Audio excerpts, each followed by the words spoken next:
particles, way out there in the universe, Yeah. could be connected. Connected. Yeah, so connected Yeah. that even if they're super far apart, like light years apart, when you figure out something about one of them, Oh. you instantly know something about the other one, too. Oh, that's wild. Yeah, it's like it sounds super bizarre, Oh, it does. Yeah. but it turns out that is like the core idea behind what we're going to be talking about today. Okay. It's a deep dive into the link between, get ready for this, electron spin, Okay.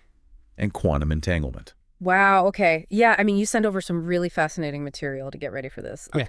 A whole exploration of the theories, Yeah. the experiments, and even like the future tech that could come from all of this. Yeah. So I think what we're going to try to do today is pull out the most mind-blowing and the most important pieces so that, you listening can understand these really complex ideas without, having to get a physics PhD. Exactly. And I think for you, the listener, the reason this is so cool is that understanding these things, electron spin and entanglement, Yeah. it's not just like a cool thing to, show off at parties. Right. This is fundamental to how we understand the universe. Uh-huh. This is like the bedrock of modern physics. Yeah. And honestly, That is. this is what is powering all of these new technologies, quantum technology. Yeah, it's going to be huge. Quantum computing, communication, even sensing. It's all driven by this. Yeah. Okay. So let's dive in, right? Yeah, let's dive in. Let's start with this word spin. Okay. What is that? All right. So right away, we have to get something out of the way. What's that? When we say electron spin, Yeah. we are not talking about like a tiny little marble spinning around. Oh, okay. So not the thing I immediately pictured in my head. Yeah, that's the classical image, right? Something rotating. But at the quantum level, spin is Something different. it's something totally different. Okay. It's actually what we call an intrinsic form of angular momentum. All right. So it's momentum, Yeah. but not actually spinning. And there's no real analogy in our everyday world. It's a purely quantum property. Okay. So this is already blowing my mind. Yeah. So how did scientists even figure out that electrons have this weird spin thing? Well, one of the key experiments that really Push things forward. that really pushed things forward was the Stern-Gerlach experiment. Okay. This was way back in 1922. Wow. So a long time ago. Yeah, it's over 100 years ago. Okay. And one of the sources you shared, one by Friedrich and Hirschbach from 2003, really highlights how unexpected the results of this experiment were. Okay. So what they did was they fired this beam of silver atoms through a magnetic field. Now, what you'd expect classically is like the beam kind of spreading out smoothly. Okay. Yeah. But instead, it split into two distinct beams, like boom, two separate beams. And that was a huge clue. It suggested that these atoms, and therefore the electrons inside them, had this built-in magnetic moment that could only point in one of two very specific directions. Okay, so two distinct beams instead of like a continuous spectrum. Yeah, exactly. So this is telling us that the magnetism of the electron isn't just coming from like them orbiting the nucleus, right? Yeah, that's the key point. Okay. Scientists already knew about the magnetic fields created by electrons as they orbit like planets around the sun. Yeah.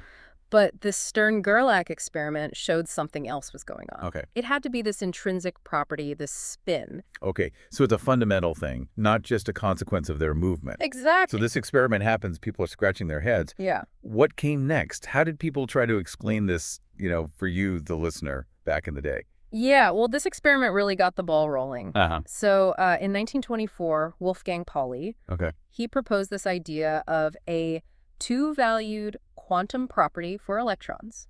Basically saying, hey, there's something else going on here that we need to account for. Okay. And then in 1925, two other physicists, Uhlenbeck and Goudsmit, they formally introduced the concept of electron spin. Okay. And then later on, Dirac came along in 1928 with his relativistic theory of the electron, which Tamanaga described really well in his 1997 work. Okay. And that provided, a much deeper theoretical foundation for spin. Okay, so it went from like, whoa, what's happening to, okay, let's try to make a theory out of this. Exactly. All right, so it's not a physical spin. It's a fundamental property. But then how do we actually describe it mathematically? For you, the listener, what are like the core ideas? Okay, so to get into the nitty-gritty, quantum mechanics uses this thing called the spin quantum number. Okay. Usually it's labeled with a little s. Okay, S for spin. Right, s for spin. And for an electron is Yeah. always 12. 12, okay. Now, when you go to measure the spin, you have to pick a direction. Okay. Let's say, for simplicity, you pick the z-axis. Up and down. Right, up and down. And here's the weird thing. When you measure the spin along this z-axis, you only ever find one of two values. Either plus a, which we call spin up, or -2 spin down. Okay, so up or down, plus or minus something. What's that thing? That's the reduced Planck constant. It's this fundamental constant in quantum mechanics. Okay. You can think of it as like the smallest possible unit of angular momentum. Okay, so it's like the quantum of spin or something like that? Yeah, basically. So the electron can be spin up Okay, or spin down. gotcha. So when we measure it, it's either up or down. But before we measure it, is it just in one of those states and we just don't know? Okay, that's a great question. Yeah. And the answer is no, not necessarily. Before we measure it, the electron's spin can actually be in a superposition of both states. Both at the same time? Yeah, like a quantum coin that's both heads and tails at the same time. Oh, wow. Until you look at it, you don't know which one it is. So it's like Yeah. it has the potential to be either up or down. Right, it's in this weird fuzzy state of both possibilities. And how do we describe this, mathematically for you, the listener who's following along at home? So mathematically, we represent this with something called a spinor. It looks like this.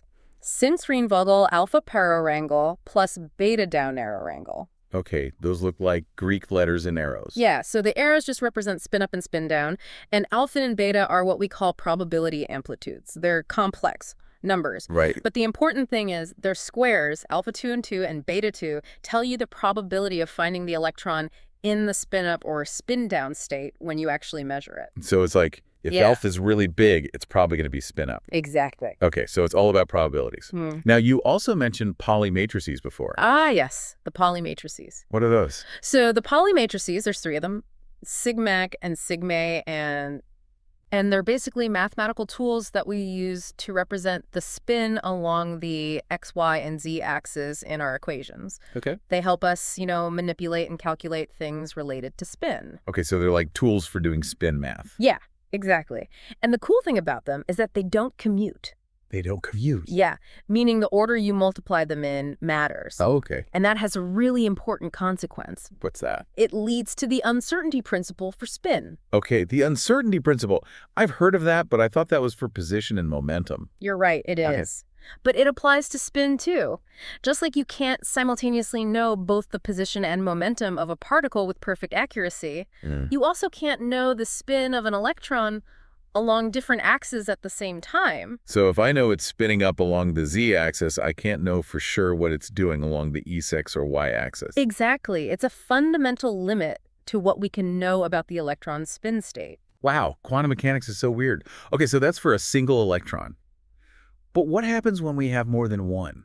Like, how does spin affect how multiple electrons interact with each other? Okay, so when you have multiple electrons, spin becomes super important because electrons are fermions. Fermions, okay. And fermions obey the Pauli exclusion principle. What's that? So this principle, which Griffiths explains really well in his book, says that no two electrons in the same atom can be in the exact same quantum state at the same time. Oh, so they have to be different somehow. Yeah, they need to have at least one different quantum number. Okay. And since spin is a quantum number, Right. if two electrons are in the same orbital, meaning they have the same energy and spatial distribution around the nucleus. Okay, so they're like in the same spot.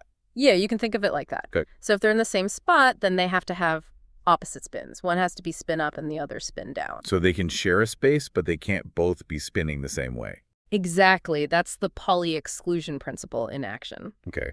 And this rule, it seems so simple, but it has some pretty big consequences, right? Oh, absolutely. This principle is responsible for the structure of the periodic table, how atoms bond together, and even macroscopic phenomena like ferromagnetism and antiferromagnetism. Wow. Okay, so it affects how magnets work, too. Yeah, it's all about the interplay between spin and the electrical forces between the electrons. Okay, so spin is this fundamental property that dictates how electrons arrange themselves, and even affects things we can see in the everyday world. Precisely. So we've covered spin. Now let's talk about this other mind-bending concept, quantum entanglement. All right, so prepare yourself because this is where things get really wild. Okay, I'm ready. Hit me with it. All right.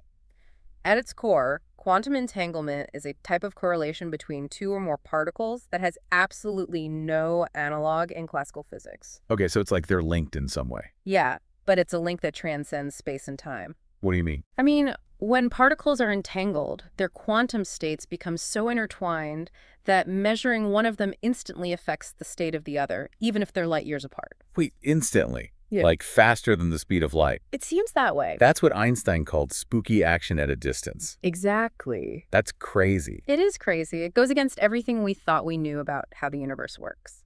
So how do we even describe this mathematically? Like for our listener, how do we write down this entanglement for two electrons, for example? Okay, so for two electrons, which were both spin 12 particles, the most general state can be written as C1 on Merrill plus C3 down to Merrill plus C3 down to angle plus C3 down to angle plus C4 down to angle. Okay, more arrows and Greek letters. What do they mean this time? So the arrows still represent the spin up and spin down states for each electron. Okay. And the $, those are complex numbers that tell us how much each of these combinations contributes to the overall state. Now, a state is entangled if you can't write it as a simple product of the individual states of each electron. Okay, so it's like they're fused together in some way. Exactly. Their states are so intertwined they can't be separated. And Nielsen and Chuang explain this really well in their book. So they're like a single quantum entity. Yeah, exactly. They're not two separate things anymore. Wow, that's trippy. Now, you also mentioned these things called Bell states. Ah, yes, the Bell states. These are like the poster children for entanglement. Okay, what are they? So there are 4 Bell states, and they're all maximally entangled. Okay. This means that if you measure the spin of one particle, you get the maximum possible information about the spin of the other. Oh, interesting. They're like the most entangled states you can have. And they look like this. Phi plus wrangle, phi angle k, plus wrangle, and psi wrangle. Okay, I'll trust you on the math. Ooh. What's so special about these Bell states? Yeah. For you, the listener. So what makes these Bell states so special is that the individual particles themselves are in a completely uncertain mixed state, Okay. but their correlation is perfect. So they're totally random on their own? Right. But when you look at them together, they're totally linked. Yes, exactly. Okay, and you mentioned one of them specifically, the singlet state. Ah, yes, the singlet state. What's so important about that one? So the singlet state is special because it shows perfect anti-correlation. Okay, anti-correlation. So imagine you have 2 electrons in the singlet state, and they fly away from each other. Okay. If you measure one and find its spin up, then the other one, no matter how far away it is, will always, always be spin down. Okay. It's like they're mirroring each other. But instantly. Yeah. That's crazy. It is crazy. And this perfect anti-correlation is what really bothered Einstein. Ah, yeah, that brings us back to Einstein and the EPR paradox. Yes, exactly. So they weren't too happy with this whole spooky action business. Right? Well, not at all. They thought it was ridiculous. Okay, so for the listener, what was their main argument against it? Okay, so in their 1935 paper, EPR argued that quantum mechanics must be incomplete. Okay, incomplete. Yeah, they thought there had to be something missing. Why? Because it seemed to allow for these instantaneous influences over vast distances. Right, the spooky action. Yeah, and they believed that this violated the principle of locality, which basically says that nothing can travel faster than light. Right, that's like Physics 101. Yeah, it's a pretty fundamental idea in physics. Yeah. So they figured there had to be some hidden variables, some hidden properties we weren't seeing that were determining these correlations in a local way. Okay, so like some kind of instruction manual for the particles that told them how to behave. Yeah, something like that. They believed that quantum mechanics was just, an incomplete description, and there was a deeper, more fundamental theory that would explain everything locally. So they weren't saying quantum mechanics was wrong. Yeah. They were saying it was missing something. Exactly. They thought there was more to the story. Okay, so that makes sense. Yeah. But how do we know if these hidden variables actually exist? Can we test that somehow? That is the million-dollar question. Okay. And this is where John Bell enters the scene. Oh, Bell. This is Bell's theorem, right? Yes, Bell's theorem. It's a game changer. Okay, so what did Bell do? All right, so in 1964, Bell came up with this brilliant idea. He derived a mathematical inequality now known as Bell's inequality. Okay. And this inequality, it set a limit on how strong correlations could be if they were due to local hidden variables. Okay, so it's like a test for those hidden instructions. Yeah, you could think of it like that. Okay. It basically says if the correlations are too strong, then those hidden variables can't be the explanation. Okay, I'm following. So how does this inequality actually work? What does it look like for, someone trying to understand this at home? So the original Bell inequality is a bit technical, Right. but there's a more practical version called the CHSH inequality. CHSH, okay. It's named after the physicists who developed it: Clauser, Horn, Shimoni, and Holt.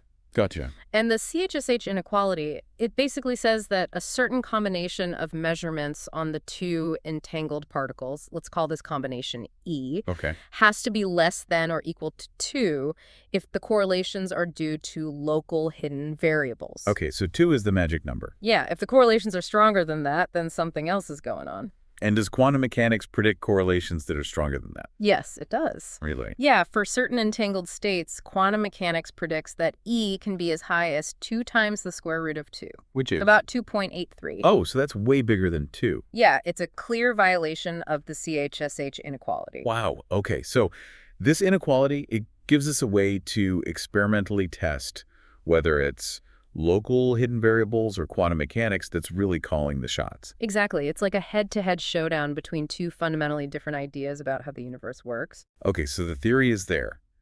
Now let's talk about the experiments. What have scientists found when they actually put this to the test?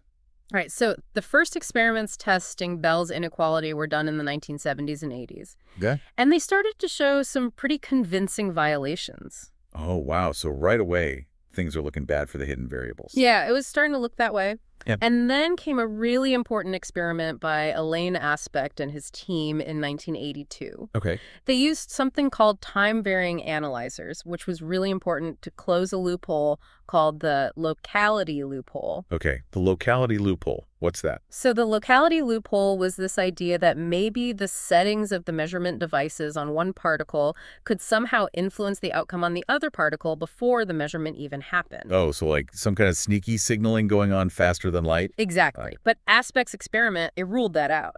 They showed that even when the measurement settings were changed rapidly, the correlations were still too strong to be explained by local hidden variables. So it's really looking like spooky action at a distance is a real thing. Yeah, it was getting harder and harder to deny it.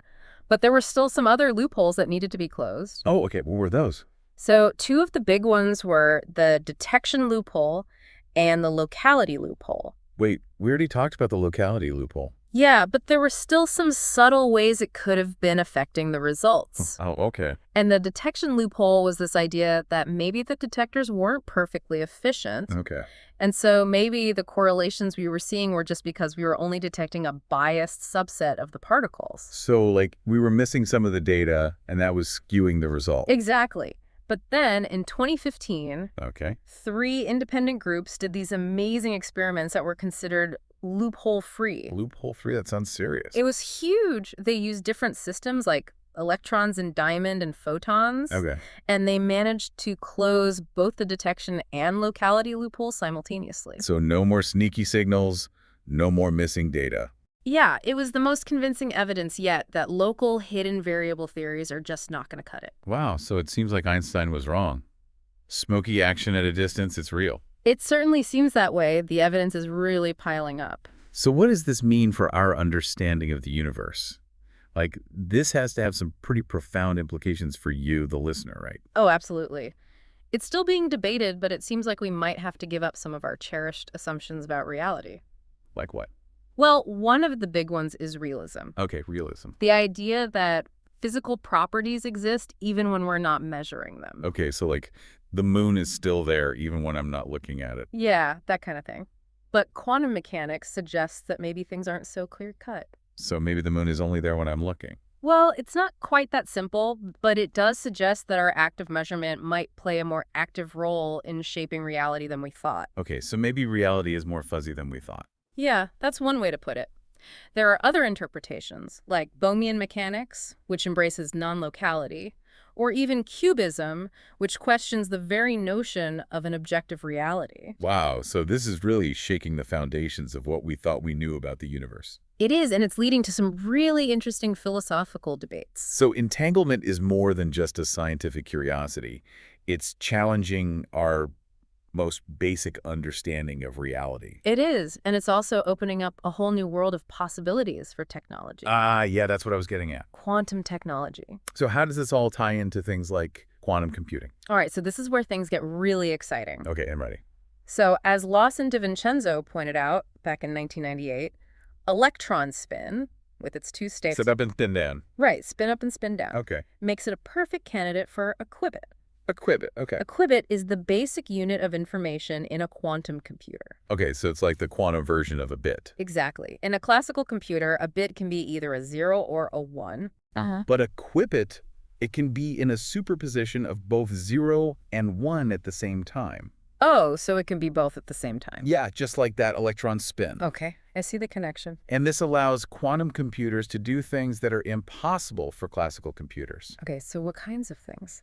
Well, for example, they could be used to break the encryption that we use for online security today. Oh, wow. They could also be used to simulate complex molecules, which could revolutionize drug discovery and material science. So this is like next level computing. It is. It's still early days, Right. but the potential is enormous. And how do we actually control and manipulate these spin qubits? Well, there are a few different ways. One is to use tiny structures called quantum dots. Quantum dots, okay. These are like little cages for electrons. Okay. And we can use magnetic fields and microwave pulses to manipulate the spin of the electrons trapped inside. So it's like we're playing a microscopic game of spin the bottle with electrons. Kind of, yeah. And we can do this with a lot of precision. Oh, yeah. The level of control we have over these systems is incredible. And it's getting better all the time. Okay, so we can manipulate individual spin qubits. Yeah. But what about entanglement? Ah, yes. Entanglement is crucial for quantum computing as well. How so? Because it allows us to create these non-local correlations between qubits. Okay. And that's essential for many quantum algorithms. So it's not just about the individual qubits, it's about how they're connected. Exactly. It's the entanglement that gives quantum computers their real power. Wow. Okay, so quantum computing is all about harnessing the power of spin and entanglement. It is. And that's just one application. Yeah. What about things like quantum communication? Yeah, so quantum communication is another really exciting area. Okay. And one of the key applications here is quantum key distribution, or QKD. Okay, QKD. So QKD lets us create secret keys for encryption that are completely secure based on the laws of physics. Wow, so it's like unbreakable encryption. It is, in theory. Yeah. And it relies on entanglement. So let's say you and I want to communicate securely. Okay. We can use entanglement to create a shared secret key that only we know. And if anyone tries to eavesdrop on our communication, they'll inevitably disturb the entanglement. Oh, so we'll know if someone's listening in. Exactly. It's like having a tamper-proof seal in our communication. That's incredible. It is. It's one of the most promising applications of entanglement. Wow. Okay, so entanglement is not just some theoretical curiosity. It has real-world applications that could change our lives. Absolutely. And it's not just limited to computing and communication. Entanglement is also being used to develop more precise sensors. Oh, interesting. So how does that work? So by using entangled particles, we can make measurements that are more sensitive than anything possible with classical sensors. Okay. This is because entanglement lets us overcome some of the fundamental limits on measurement precision that are set by quantum mechanics. Okay, so it's like we're getting a quantum boost to our measurement abilities. Yeah, you could think of it like that. And what kinds of sensors are we talking about here? Well, one example is magnetometers that use nitrogen latency centers in diamond. Okay. These are super sensitive to magnetic fields, and they could be used for things like medical imaging and navigation. Oh, wow. And then there are atomic clocks, Okay. which use entangled atoms to keep time with incredible precision. Okay, so it's all about pushing the limits of what we can measure. Yeah, it's really pushing the boundaries of what's possible. Okay, so we've talked a lot about individual particles and their entanglement.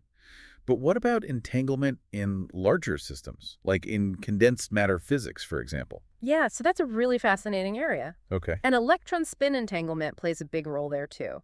For example, it's important for understanding quantum phase transitions. Okay, quantum phase So transitions. these are transitions where the properties of a material change drastically due to quantum fluctuations. Okay. And it turns out that entanglement plays a key role in these transitions. So it's not just about individual particles, it's about how they're all entangled together. Exactly. It's like the whole material becomes entangled. Wow. Okay, so entanglement can affect macroscopic properties. Yeah, it can. And then there are these things called topological states of matter. Okay, topological states of matter. These are really exotic states of matter that have unique entanglement properties. Okay. And one of the cool things about them is that their entanglement